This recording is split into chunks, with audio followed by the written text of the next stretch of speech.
It is very seldom that mere ordinary people like John and myself secure essential halls for the summer. A colonial mansion, a hereditary estate, I would say a haunted house, and reach the height of romantic felicity, but that would be asking too much of fate. Still, I will proudly declare that there is something queer about it. Else, why should it be let so cheaply? And why have stood so long unattended? John laughs at me, of course, but one expects that in marriage. John is practical in the extreme. He has no patience with fate, an intense horror of superstition, and he scoffs openly at any talk of things not to be felt and seen and put down in figures. John is a physician, and perhaps, I would not say it to a living soul, of course, but this is dead paper and a great relief to my mind. Perhaps this is one reason I do not get well faster. You see, he does not believe I am sick, and what can one do? If a physician of high standing and one's own husband assures friends and relatives that there is really nothing the matter with one but temporary nervous depression, a slight hysterical tendency, what is one to do? My brother is also a physician, and also of high standing, and he says the same thing. So I take phosphates or phosphites, whatever it is, and tonics and journeys, and air and exercise, and am absolutely forbidden to work until I am well again. Personally, I disagree with their ideas. Personally, I believe that congenial work, with excitement and change, would do me good. But what is one to do? I did write for a while in spite of them, but it does exhaust me a good deal, having to be so sly about it, or else meet with heavy opposition. I sometimes fancy that, in my condition, if I had less opposition and more society and stimulus, but John says less very worst thing I can do is to think about my condition, and I confess it to always make me feel bad, so I will let it alone and talk about the house. The most beautiful place. It is quite alone, standing well back from the road, quite 3 miles from the village. It makes me think of English places that you read about, for there are hedges and walls, and gates that lock, and lots of separate little houses for the gardeners and people. There is a delicious garden. I never saw such a garden. Large and shady, full of box-bordered paths, and lined with long, grape-covered arbors, with seats under them. There were 2 greenhouses, too, but they are all broken now. There was some legal trouble, I believe, something about the heirs and co-heirs. Anyhow, the place has been empty for years. That spoils my ghostliness, I am afraid, but I don't care. There is something strange about the house. I can feel it.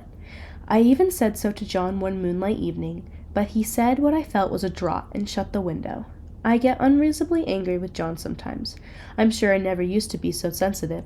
I think it is due to this nervous condition. But John says if I feel so, I shall neglect proper self-control, so I take pains to control myself, before him at least, and that makes me very tired. I don't like our room a bit. I wanted one downstairs that opened on the piazza and had roses all over the window, with such pretty old-fashioned chintz hangings, but John would not hear of it. He said there was only one window and not room for 2 beds, and no near room for him if he took another. He is very careful and loving, and hardly lets me stir without special direction. I have a scheduled prescription for each hour in the day. He takes care from me, and I feel so basely ungrateful not to value it more. He said we came here solely on my account, that I was to have perfect rest and all the air I could get. Your exercise depends on your strength, my dear, said he, and your food somewhat on your appetite, but air you can absorb all the time. So we took the nursery at the top of the house. It is a big, airy room, the whole floor nearly, with windows that look all ways, and air and sunshine galore. It was nursery first, and then playroom and gymnasium, I should judge, for the windows are bared for little children, and there are rings and things in the walls.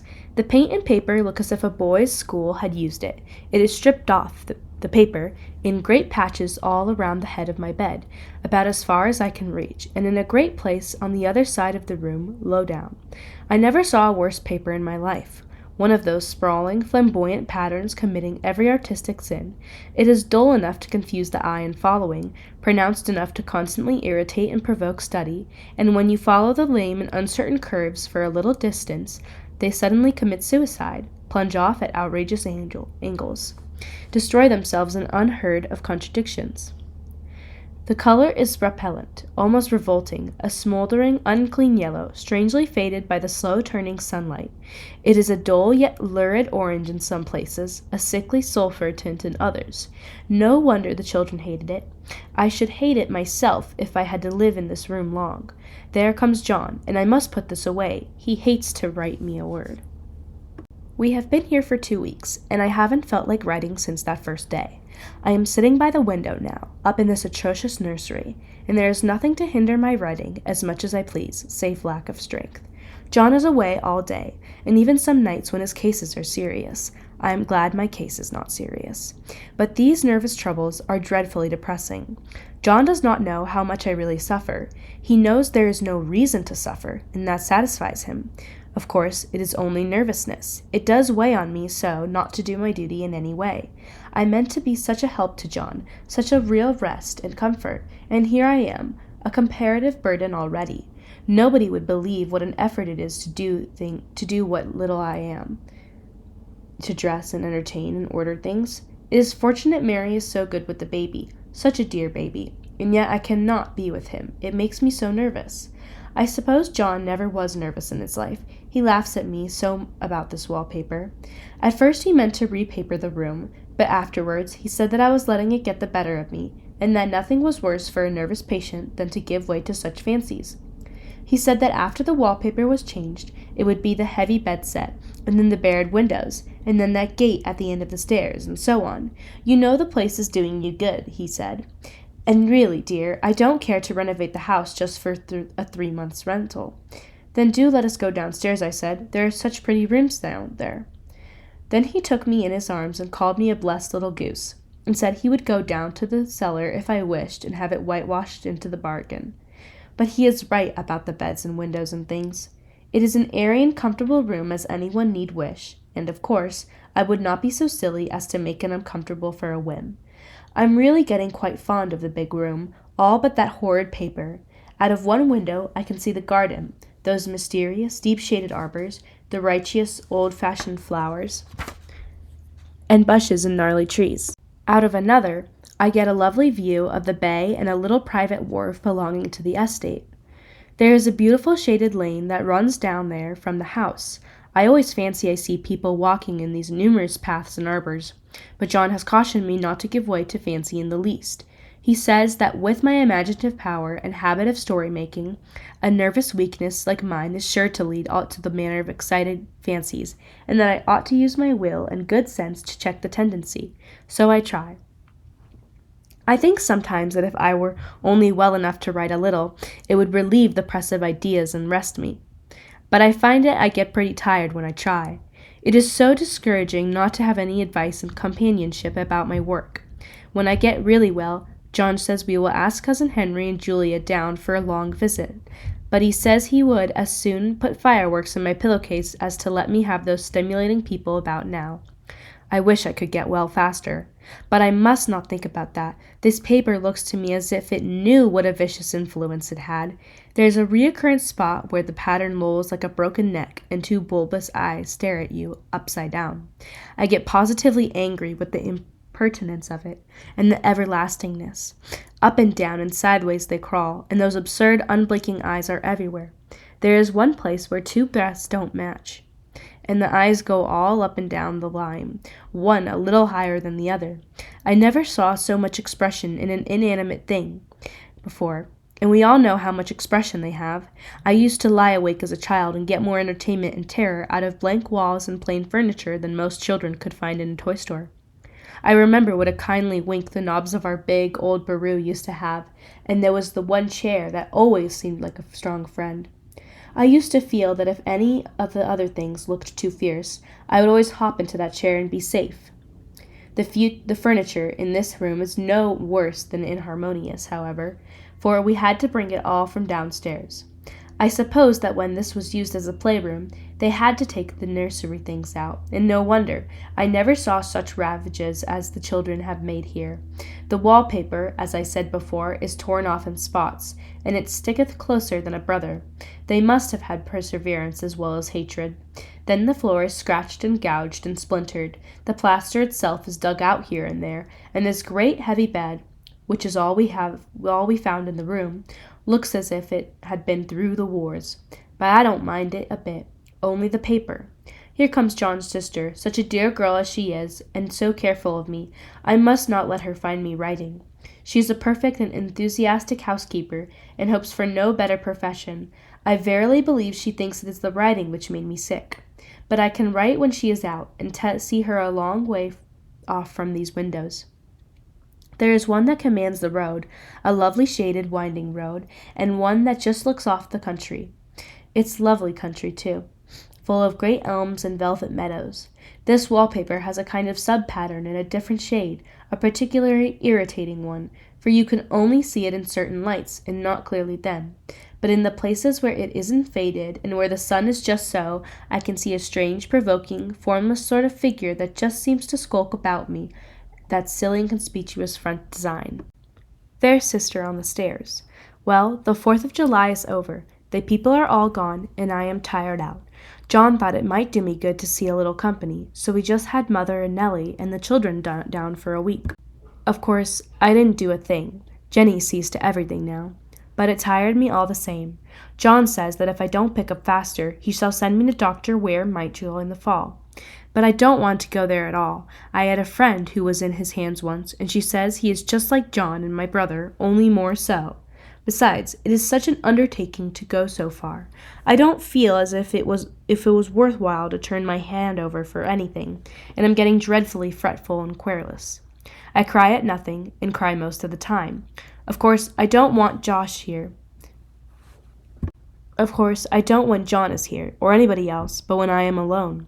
And I am alone a good deal just now. John is kept in town very often by serious cases, and Jenny is good and lets me alone when I want her to. So I walk a little in the garden or down that lovely lane, sit on the porch under the roses, and lie down up here a good deal. I'm getting really fond of the room in spite of the wallpaper, perhaps because of the wallpaper. It dwells in my mind so. I lie here on this great immovable bed. It is nailed down, I believe, and follow that pattern about by the hour. It is as good as gymnastics, I assure you. I start, we'll say at the bottom, down in the corner over there where it had not been touched, and I determine for the 1000th time that I will follow that pointless pattern to some sort of a conclusion. I know a little of the principle of design, and I know this was not arranged on any laws of radiation, or alternation, or repetition, or symmetry, or anything else that I've ever heard of. It is repeated, of course, by the breaths, but not otherwise. I looked at it one way, each breath standing alone, the bloated curves and flourishes, a kind of debased romance with delirium tremens, go waddling up and down in an isolated columns of fatuity. But on the other hand, they connect diagonally, and the sprawling outlines run off in great slanting waves of optic horror, like a lot of wallowing seedweeds in full chase. The whole thing goes horizontally, too, at least it seems so, and I exhaust myself in trying to distinguish the order of its going in that direction. They have used a horizontal breath for a frieze, and that adds wonderfully to the confusion. There is one end of the room where it is almost intact, and there, when the cross-lights fade and the low sun shines directly upon it, I can almost fancy radiation after all. The interminable grotesque seem to form around a common center and rush off in headlong plunges of equal distraction. It makes me so tired to follow it. I will take a nap, I guess. I don't know why I should write this. I don't want to. I don't feel able. And I know John would think it is absurd, but must say what I feel and think in some way. It is such a relief. But the effort is going to be greater than the relief. Half the time I am awfully lazy, and I lie down ever so much. John says I mustn't lose my strength, and has me take cod liver oil and lots of tonics and things, to say nothing of ale and wine and rare meat. Dear John, he loves me very dearly, and hates to have me sick. I tried to have a real, earnest, reasonable talk with him the other day, and tell him how I wish he would let me go and make a visit to Cousin Henry and Julia, but he said I wasn't able to go, nor would I be able to stand it after I got there, and I did not make out a very good case for myself, for I was crying before I had finished. It is getting to be a great effort for me to think straight, just this nervous weakness, I suppose, and dear John gathered me up in his arms, and just carried me upstairs and laid me on the bed, and sat by me, and read to me till it tired my head. He said I was his darling, and his comfort, and all he had, and that I mustn't take care of myself, for his sake, and keep well. He says no one but myself can help me out of it, that I must use my will and self-control and not let any silly fancies run away with me. There's one comfort, the baby is well and happy, and does not have to occupy this nursery with this horrid wallpaper. If we had not used it, that blessed child would have. What a fortunate escape! Why, I wouldn't have a child of mine, an impressionable little thing, live in such a room for worlds. I never thought of it before, but it is lucky that John kept me here after all. I can stand it so much easier than a baby, you see. Of course, I never mention it to them any more. I am too wise, but I keep well of it all the same. There are things in that paper that nobody knows but me, or ever will. Behind that outside pattern, the dim shapes get clearer every day. It is always the same shape, only very numerous, and it is like a woman stooping down and creeping about behind that pattern. I don't like it a bit. I begin to think, I wish John would take me away from here. It is so hard to talk with John about my case, because he is so wise and because he loves me so, but I tried it last night. It was moonlight. The moon shines in all around, just as the sun does. I hate to see it sometimes. It creeps so slowly and always comes in by one window or another. John was asleep, and I hated to wake him, so I kept still and watched the moonlight on that undulating wallpaper till I felt creepy. The faint figure behind seemed to shake the pattern, just as if she was wanted to get out. I got up softly and went to feel and see if the wallpaper did move, and when I came back, John was awake. "What is it, little girl?" he said. "Don't go walking about like that. You'll get cold." I thought it was a good time to talk, so I told him that I really was not gaining here, and that I wished he would take me away. "Why, darling," said he, "our lease will be up in 3 weeks, and I can't see how to leave before. The repairs are not done at home, and I cannot possibly leave town just now. Of course, if you were in any danger, I could and would, but you really are better, dear, whether you can see it or not. I am a doctor, dear, and I know. You are gaining flesh and color. Your appetite is better. I feel really much easier about you." "I don't weigh a bit more," said I, "nor as much, and my appetite may be better in the evening when you are here, but it is worse in the morning when you are away." "Bless her little heart," said he, with a big hug. "She shall be as sick as she pleases. But now let's improve the shining hours by going to sleep, and we'll talk about it in the morning." "And you won't go away?" I asked gloomily. "Why, how can I, dear? It is only 3 weeks more, and then we will take a nice little trip of a few days while Jenny is getting the house ready. Really, dear, you are better." "Better in body, perhaps," I began, but stopped short, for he sat up straight and looked at me with such a stern, reproachful look that I could not say another word. "My darling," said he, "I beg of you, for my sake and for our child's sake, as well as for your own, that you will never for one instant let that idea enter your mind. There is nothing so dangerous, so fascinating, to a temperament like yours. It is a false and foolish fancy. Can you not trust me as a physician when I tell you so?" So, of course, I said no more on that score, and we went to sleep before long. He thought I was asleep first, but I wasn't. I lay there for hours trying to decide whether the front pattern and the back pattern really did move together or separately. On a pattern like this, by daylight, there is a lack of sequence, a defiance of law. There is a constant irritant to a normal mind. The color is hideous enough, and unreliable enough, and infuriating enough, but the pattern is torturing. You think you have mastered it, but just as you get well underway and following, it turns a back somersault, and there you are. It slaps you in the face, knocks you down, and tramples upon you. It is like a bad dream. The outside pattern is a florid arabesque, reminding one of a fungus. If you can imagine a toadstool in joints, an interminable string of toadstools, budding and sprouting in endless convulsions, why, that is something like it. That is sometimes. There is one marked peculiarity about this paper, a thing nobody seems to notice but myself, and that is that it changes as the light changes. When the sun shoots in through the east window, I always watch for that first long, straight ray. It changes so quickly that I never can quite believe it. That is why I always watch. By moonlight, the moon shines in all night when there is a moon.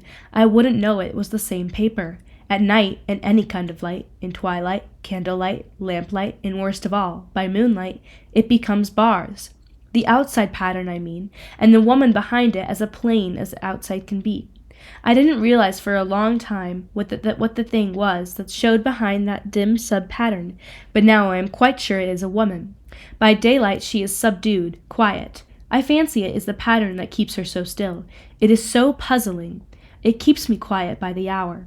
I lie down ever so much now. John says it is good for me, and to sleep all I can. Indeed, he started the habit by making me lay down for an hour after each meal. It is a very bad habit, I am convinced, for you see, I don't sleep, and that cultivates deceit, for I don't tell them I'm awake. Oh no. The fact is, I am getting a little afraid of John. He seems very queer sometimes, and even Jenny has an inexplicable look. It strikes me occasionally, just as a scientific hypothesis, that perhaps it is the paper. I have watched John when he did not know I was looking, and come into the room, suddenly on the most innocent excuses, and I've caught him several times looking at the paper. And Jenny, too. I caught Jenny with her hand on it once. She didn't know I was in the room, and when I asked her in a very quiet voice, with the most restrained manner possible, what she was doing with the paper, she turned around as if she had been caught stealing, and looked quite angry, asked me why I should frighten her so. Then she said that the paper stained everything it touched, and that she had found yellow smooches all on my clothes and John's, and she wished we would be more careful. Did not that sound innocent? But I know she was studying that pattern, and I am determined that nobody shall find it out but myself. Life is very much more exciting now than it used to be. You see, I have something more to expect, to look forward to watch. I really do eat better. I am more quiet than I was. John is so pleased to see me improve. He laughed a little the other day, and said I seemed to be flourishing in spite of my wallpaper. I turned it off with a laugh. I had no intention of telling him it was because of the wallpaper. He would make fun of me. He might even want to take me away. I don't want to leave now until I have found it out. There is a week more, and I think that will be enough. I'm feeling ever so much better. I don't sleep much at night, for it is so interesting to watch developments, but I sleep a good deal in the daytime. In the daytime it is tiresome and perplexing. There are always new shoots on the fungus, and new shades of yellow all over it. I cannot keep count of them, though I have tried consistently. It is the strangest yellow, that wallpaper. It makes me think of all the yellow things I ever saw, not beautiful ones like buttercups, but old, foul, bad yellow things. But there is something else about that paper, the smell. I noticed it the moment we came into the room, but with so much air and sun it was not that bad. However, now that we have not had a week of fog and rain, and whether the windows are open or not, the smell is here. It creeps all over the house. I find it hovering in the dining room, skulking in the parlor, hiding in the hall, lying in wait for me on the stairs. It gets into my hair. Even when I go to ride, if I turn my head suddenly and surprise it, there is that smell. Such a peculiar odor, too. I have spent hours in trying to analyze it, to find what it smelled like. It is not very bad at first, very gentle, but quite the sublest, most enduring odor I've ever met. In this damp weather it is awful. I wake up in the night and find it hanging over me. It used to disturb me. I thought seriously of burning the house to reach the smell. But now I am used to it. The only thing I can think of that is like the color of the paper, a yellow smell. There is a very funny mark on this wall, low down near the mopboard, a streak that runs round the room. It goes behind every piece of furniture except the bed, a long straight, even smooch, as if it had been rubbed over and over. I wonder how it was done, and who did it last, and what they did it for. Round and round and round, round and round and round. It makes me dizzy. I really have discovered something at last. Through watching so much at night, when it changes so, I have finally found out. The front pattern does move, and no wonder the woman behind shakes it. Sometimes I think there are a great many women behind, and sometimes only one, and she crawls around fast, and her crawling shakes it all over. Then, in the very bright spots she keeps still, and in the very shady spots she just takes hold of the bars and shakes them, and she is all the time trying to climb through. But nobody could climb through that pattern, it strangles so. I think that is why it has so many heads. They get through, and then the pattern strangles them, off and turns them upside down, and makes their eyes white. If those heads were covered or taken off, it would not be half so bad. I think that woman gets out in the daytime, and I'll tell you why privately. I've seen her. I can see her out of every one of my windows. It is the same woman, I know, for she is always creeping, and most women do not creep by daylight. I see her on that long road under the trees, creeping along, and when a carriage comes, she hides under the blackberry vines. I don't blame her a bit. It must be very humiliating to be caught creeping by daylight. I always lock the door when I creep by daylight. I can't do it at night, for I know John would suspect something at once, and John is so queer now that I don't want to irritate him. I wish he would take another room. Besides, I don't want anybody to get that woman out at night but myself. I often wonder if I could see her out of all the windows at once, but turn as fast as I can only see out of one of them at a time. And though I always see her, she may be able to creep faster than I can turn. I have watched her sometimes, way off in the open country, creeping as fast as a cloud shadow in a high wind. If only that top pattern could be gotten off from the under one. I'd try to it, little by little. I have found out another funny thing, but I shan't tell it this time. It does not do to trust people too much. There are only 2 more days to get this paper off, and I believe John is beginning to notice. I don't like the look in his eyes, and I heard him ask Jenny a lot of professional questions about me. She had a very good report to give. She said I slept a good deal in the daytime, but John knows I don't sleep very well at night. He asked me all sorts of questions, too, and pretended to be very loving and kind, as if I could see through him. Still, I don't wonder he acts so, sleeping under this paper for 3 months. It only interests me, but I feel sure John and Jenny are secretly affected by it. Hurrah, this is the last day, but it is enough. John is to stay in town overnight, but he won't be gone until this evening. Jenny wanted to sleep with me, the sly thing, but I told her I should undoubtedly rest better for a night all alone. That was clever, for really I wasn't alone a bit. As soon as it was moonlight and that poor thing began to crawl and shake the pattern, I got up and ran to help her. I pulled and she shook, I shook and she pulled, and before morning we had peeled off yards of that paper, a strip about as high as my head and half around the room. And then, when the sun came and that awful pattern began to laugh at me, I declared I would finish it today. We go away tomorrow, and they are moving all my furniture down again to leave things as they were before. Jenny looked at the wall in amazement, but I told her merrily that I did it out of pure spite at the vicious thing. She laughed and said she wouldn't mind doing it herself, but I must not get tired. How she betrayed herself that time. But I am here, and no person touches this paper but me, not alive. She tried to get me out of the room. It was too patent. But I said that because it was so quiet and empty and clean now, I believed I would lie down again and sleep all I could. I also told her not to wake me even for dinner. I would call when I woke. So now she is gone, and the servants are gone, and the things are gone, and there is nothing but that great bedstead nailed down, and the canvas mattress we found on it. We shall sleep downstairs tonight and take the boat home tomorrow. I quite enjoy the room, now that it is bare again. How those children did tear around here. This bedstead is fairly gnawed, but I must get to work. I have locked the door and thrown the key down into the front path. I don't want to go out, and I don't want to have anybody come in till John comes. I want to astonish him. I've got a rope up here that even Jenny did not find. If that woman does get out and tries to get away, I can tie her up. But I forgot I could not reach far without anything to stand on. This bed will not move. I tried to lift and pushed it until I was lame, and then I got so angry I bit off a piece at one corner, but it hurt my teeth. Then I peeled off all the paper I could reach, standing on the floor. It sticks horribly, and the pattern just enjoys it. All those strangled heads and bulbous eyes and waddling fungus growths just shriek with derision. I am getting angry enough to do something desperate. To jump out of the window would be admirable exercise, but the bars are too strong even to try. Besides, I wouldn't do it. Of course not. I know well enough that a step like this is improper and might be misconstructed. I don't like to look out of the windows even. There are so many of those creeping women, and they creep so fast. I wonder if they all came out of that wallpaper as I did, but I am securely fastened now by my well-hidden rope. You won't get me out in the road here. I suppose I shall have to get back behind the pattern when it comes night, and that is hard.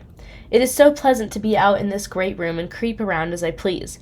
I don't want to go outside. I won't, even if Jenny asks me to. For outside, you have to creep on the ground, and everything is green instead of yellow. But here I can creep smoothly on the floor, and my shoulder just fits in that long smooch around the wall, so I cannot lose my way. Why, there's John at the door. It is no use, young man, you can't open it. How he does call and pound. Now he's crying for an axe. It would be a shame to break down that beautiful door. John, dear, said I in the gentlest voice, the key is down by the front steps, in a plaintain leaf.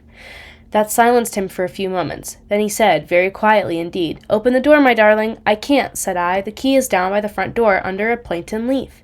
And then I said it again, several times, very gently and slowly, and said it so often that he had to go and see, and he got it, of course, and came in. He stopped short by the door. "What is the matter?" he cried. "For God's sake, what are you doing?" I kept on creeping just the same, but I looked at him over my shoulder. "I've gotten out at last," said I, "in spite of you and Jane, and I've pulled off most of the paper, so you can't put me back." Now why should that man have fainted? But he did, and right across my path by the wall, said that I had to creep over him every time.